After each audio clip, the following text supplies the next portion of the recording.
प्यारे विद्यार्थियों नमस्कार, मैं अरविंद कुमार।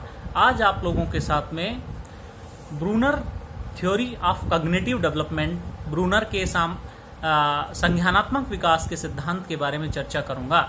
संज्ञानात्मक विकास का अध्ययन जो है J.S. ब्रूनर ने 1964-66 में एक महान मनोवैज्ञानिक हुए हैं J.S. ब्रूनर, उनके द्वारा किया गया। इन्होंने प्याजे के सिद्धांत को अधिक उन्नत बनाने के लिए भरपूर प्रयास किए, कोशिश की।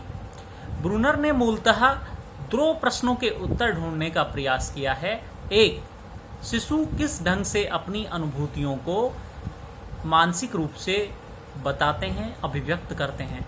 दूसरा, शैशवावस्था तथा बाल्यावस्था में बालकों का मानसिक चिंतन कैसे होता है। ब्रूनर के अनुसार शिशु अपनी मानसिक अनुभूतियों को, फीलिंग्स को मानसिक रूप से तीन तरीकों द्वारा बनाता है। पहला है सक्रियता, इनएक्टिव। दूसरा है दृश्य प्रतिमा, आइकॉनिक। तीसरा है सांकेतिक, जिसे हम सिंबॉलिक के रूप में जानते हैं।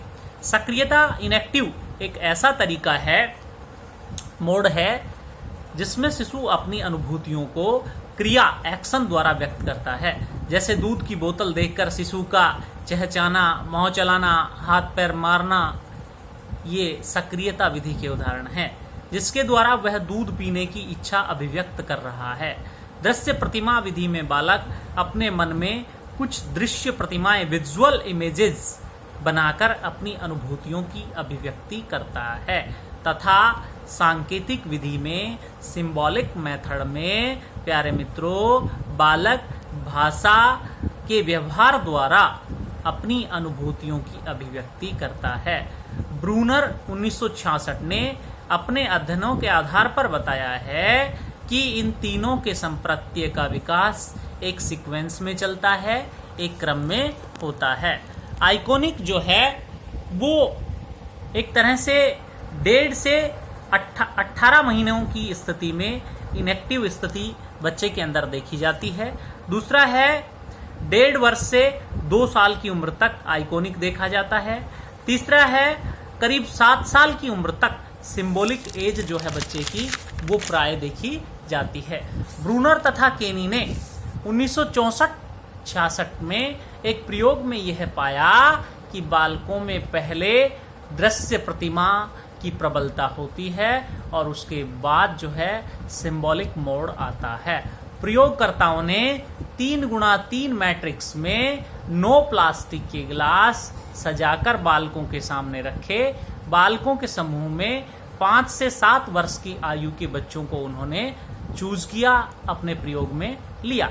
इस मैट्रिक्स की विशेषता यह थी कि खड़े किनारों, वर्टिकल एज पर के गिलास ऊपर नीचे से ऊपर की दिशा में लंबाई में बढ़ते थे तथा पड़े किनारों के गिलास बाईं ओर से दाईं ओर बढ़ने में चौड़ाई में बढ़ते थे।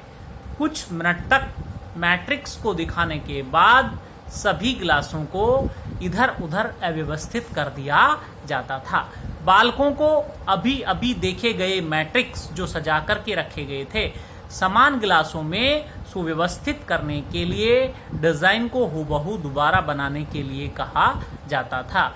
इसके बाद फिर प्रयोगकर्ताओं द्वारा सभी 9 गिलासों से बनने वाले मैट्रिक्स का एक नया डिजाइन बनाया गया, जिसमें दाईं ओर के तीनों सबसे अधिक चौड़े गिलासों को बाईं ओर तथा बाईं ओर के सबसे कम चौड़े गिलासों को दाईं ओर रखा गया। मतलब उनका जो दिशा परिवर्तन था वो कर दिया गया और बालकों से पहले देखे गए जो मूल डिजाइन था के समान मैट्रिक्स तैयार करने को कहा गया। इस तरह दूसरी बार में बालकों को एक तरह से गिलासों को पक्षांतरित करना था। प्रयोग के परिणाम में देखा गया कि पहला कार्य में, अर्थात हुबहू एज इट इज दोबारा बनाने के कार्य में अधिक बालक जिनकी आयु 5 से 7 साल की थी को सफलता मिली, परंतु दूसरे कार्य में, पक्षांतरण कार्य में 5 साल के उम्र के बच्चों को सभी को असफलता मिली। 6 साल के कुछ बच्चों को सफलता मिली एवं 7 साल के बच्चे सफल रहे।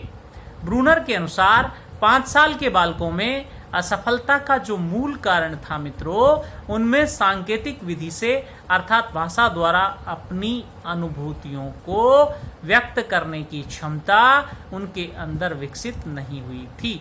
वे मूलतः दृश्य प्रतिमा का प्रयोग कर रहे थे, जो कि पक्षांतरण कार्य के लिए अनुपयुक्त माना जाता है। परंतु दृश्य प्रतिमा से उन्हें हुबहू एज इट इज दोबारा मैट्रिक्स बनाने में काफी मदद भी मिली थी।